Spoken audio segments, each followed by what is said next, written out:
दीवार बिल्कुल सीधी बनाई गई, अंदर बाहर जाने के लिए दरवाजे, हवा आने जाने के लिए खिड़कियां बनाई गई। छत के खुले हिस्से पर लोहे की रेलिंग लगाई गई ताकि कोई छत से नीचे ना गिर जाए। नीचे से ऊपर और ऊपर से नीचे जाने के लिए सीढ़ियां बनाई गई। ये सब व्यवस्था ही तो है। अगर आपका घर अपने आप बनता तो निश्चित ही इतना व्यवस्थित नहीं होता, क्योंकि व्यवस्थाएं अपने आप नहीं बन सकती। अब आप प्रकृति की तरफ देखिए, क्या आपको इसमें कोई व्यवस्था नहीं दिखती? जब बच्चा पैदा होता है तो वो कुछ नहीं खा सकता, तो स्वतः माँ के स्तनों में दूध उतर आता है। सिर्फ इतना ही नहीं, जो बच्चा अभी अभी पैदा हुआ है तुरंत अपनी माँ के सीने से लगते ही खुद ब खुद दूध पीने के लिए अपना मुंह चलाने लग जाता है। क्या यह कोई व्यवस्था नहीं है? हम ऑक्सीजन लेकर कार्बन डाइऑक्साइड छोड़ते हैं, वही पेड़ कार्बन डाइऑक्साइड लेकर ऑक्सीजन हमें देते हैं। क्या यह कोई व्यवस्था नहीं है? हमारी पृथ्वी 23 डिग्री पर झुकी हुई है, जिससे मौसम बदल सके। गर्मी पड़ती है तो समुद्र से जलवाष्प उड़कर बारिश होती है और सभी जीव जंतुओं की प्यास बुझती है। ये सब कितनी शानदार व्यवस्थाएं हैं। निश्चित तौर पर ये व्यवस्थाएं अपने आप नहीं बन सकती। जिस प्रकृति ने ये सब बनाया है उसे आप भगवान, अल्लाह, गॉड, वाहेगुरु कुछ भी कह सकते हो। ये आपकी मान्यता पर निर्भर करता है। लेकिन दोस्तों, फिर सवाल ये उठता है कि अगर भगवान ने हमें बनाया तो फिर भगवान को किसने बनाया? भगवान कहाँ से आया? तो दोस्तों, इस सवाल का जवाब खोजने से पहले मैं आपको कुछ दिखाना चाहता हूँ। दोस्तों, ये हमारी पृथ्वी है, जिसका डायमीटर करीब 13,000 किलोमीटर है। पृथ्वी से करीब 17 गुना बड़ा ग्रह नेपच्यून है।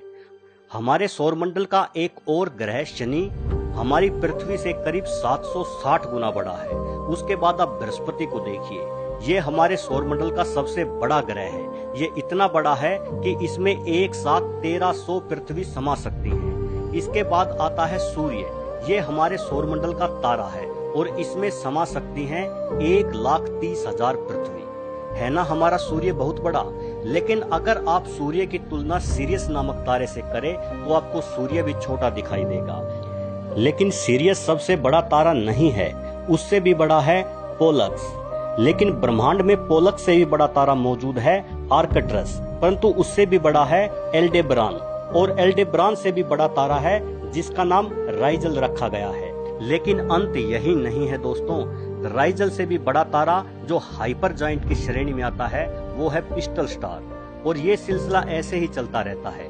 पिस्टल स्टार से बड़ा है एंटेरस, एंटेरस से बड़ा है बेटलजियस, उससे भी बड़ा है वी कैनिस मेजोरिस, और इन सबसे बड़ा है यू स्क्यूटी, और न जाने कितने ही अन्य अरबों खरबों तारे सिर्फ हमारी आकाश गंगा में है। दोस्तों, यह है हमारी आकाश गंगा मिल्की वे।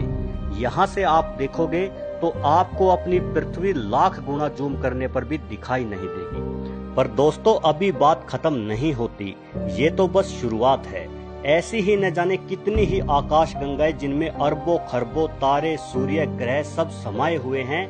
इन सब से मिलकर बना है हमारा ब्रह्मांड। ये देखिए, ये है हमारा ब्रह्मांड। इतना बड़ा, विशाल, अथाह, या आप जो भी कहें, आपके शब्द कम पड़ जाएंगे इसकी विशालता और व्यवस्था को बयां करने में। ये है हमारा ब्रह्मांड।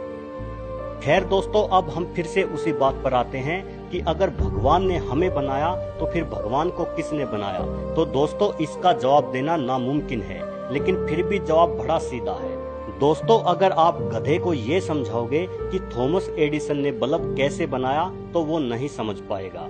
अगर आप गधे को ABCD सिखाओगे तो इन 26 अक्षरों को वो नहीं सीख पाएगा। ठीक वैसे ही इस ब्रह्मांड की विशालता और व्यवस्था के सामने हम गधे हैं। हम ये कभी नहीं समझ पाएंगे कि भगवान क्या है और उसने सृष्टि की रचना क्यों की है। भले ही भगवान ने हमें सभी जीवों से ज्यादा समझदार बनाया है, लेकिन भगवान ने हमें इतनी समझदारी नहीं दी कि हम ब्रह्मांड के रहस्यों को सुलझा सके। खुद को गधा कहलवाने पर बुरा मत मानना दोस्तों, पर सच कहूँ मुझे तो ऐसा लगता है कि हम गधे से भी ज्यादा गए गुजरे हैं, क्योंकि हम भगवान को लेकर आपस में ही लड़ते रहते हैं। हर धर्म के लोग कहते हैं कि मैं अपने धर्म की रक्षा कर रहा हूँ, अपने भगवान की रक्षा कर रहा हूँ। अरे भाई, तू उसकी रक्षा कर रहा है जिसने ये विशाल ब्रह्मांड बनाया। अरे भाई, इस सृष्टि में तेरी हैसियत ही क्या है? एक कीटाणु है तू, कीटाणु। तुझे क्या लगता है कि जो पल भर में तुझे खाक में मिला सकता है उसे तेरी रक्षा की जरूरत है? कोई कहता है यहाँ राम मंदिर बनेगा, तो कोई कहता है नहीं यहाँ मस्जिद बनेगी। अरे कीटाणुओं, नहीं जरूरत है उसे तुम्हारे मंदिर या मस्जिद की, नहीं आएगा वो तेरे मंदिर में या तेरे मस्जिद में रहने। वहां कोई अनाथ आश्रम बना लो भाई, बेसहारा बच्चों को सहारा मिल जाएगा और तुम्हारी लड़ाई भी खत्म हो जाएगी। मुस्लिम हिंदुओं को काफिर बोलते हैं और हज पर चले जाते हैं, हिंदू अल्लाह को कोसते हैं और कावड़ लेने चले जाते हैं। हद है यार, मतलब हद है। तुम उसी की पूजा करते हो, उसी की फरियाद करते हो और उसी को गालियां भी देते हो। भगवान गॉड अल्लाह वाहेगुरु पता नहीं ये है भी कि नहीं, लेकिन अगर ये हैं तो ये सब अलग अलग नहीं हैं। ये एक ही इकाई के नाम है जो कि तुम लोगों ने रखे हैं। उसने कभी अपना नाम नहीं बताया, तुम लोगों ने ये नाम रखे हैं और फिर उन्हीं नामों को लेकर दंगे करने लग जाते हो और खुद को गधे से ज्यादा समझदार बतलाते हो। भाई भगवान को ना तेरे मंदिर की जरूरत है, ना तेरे मस्जिद की, ना तेरे गुरुद्वारे की, ना तेरे चर्च की, ना उसे तेरी पूजा पाठ की जरूरत है, ना तेरी नमाज की, ना उसे तेरी चद्दर की जरूरत है, ना तेरे चढ़ावे की। उसी की बनाई गंगा का जल तू उसी पर छिड़कता है और उसी की बनाई प्रकृति से फूल तोड़कर उसी पर चढ़ाता है और सोचता है कि अब भगवान खुश हो जाएगा। नहीं भाई, नहीं होगा, बिल्कुल नहीं होगा। वो खुश तब होगा जब तू भगवान की पूजा करके उसी के बनाए मुसलमानों को नहीं कोसेगा, या तू नमाज अदा करके उसी के बनाए हिंदुओं को भी प्यार और सम्मान से देखेगा। वो तब खुश होगा। जब तू उसके हर माने जाने वाले स्वरूप के सामने सर झुकाएगा, वो तब खुश होगा।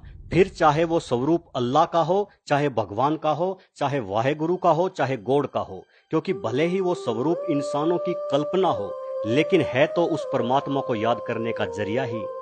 दोस्तों, जो लोग धर्म के ठेकेदार बने बैठे हैं और मजहब के नाम पर दंगे करते हैं, अगर मेरी इस वीडियो से उनमें से एक का भी हृदय परिवर्तन हो जाए तो मैं समझूंगा कि मेरी इस वीडियो बनाने की मेहनत सफल हो गई। भाइयों, अब भी समझ जाओ, अब भी मौका है, नहीं तो यह स्वर मान्य सत्य है कि जिसके नाम पर तुम झगड़ा करते हो, एक दिन जाना तो आखिर उसी के पास है। कैसे जाओगे, क्या मुंह लेकर जाओगे? याद रखना मेरे भाइयों, उसकी लाठी में आवाज नहीं होती। तुम्हारे महल चौबारे यहीं रह जाएंगे सारे, अकड़ किस बात की प्यारे, अकड़ किस बात की प्यारे, ये सर फिर भी झुकाना है। सजन रे झूठ मत बोलो, खुदा के पास जाना है। न हाथी है न घोड़ा है, वहां पैदल ही जाना है। सजन रे झूठ मत बोलो, खुदा के पास जाना है।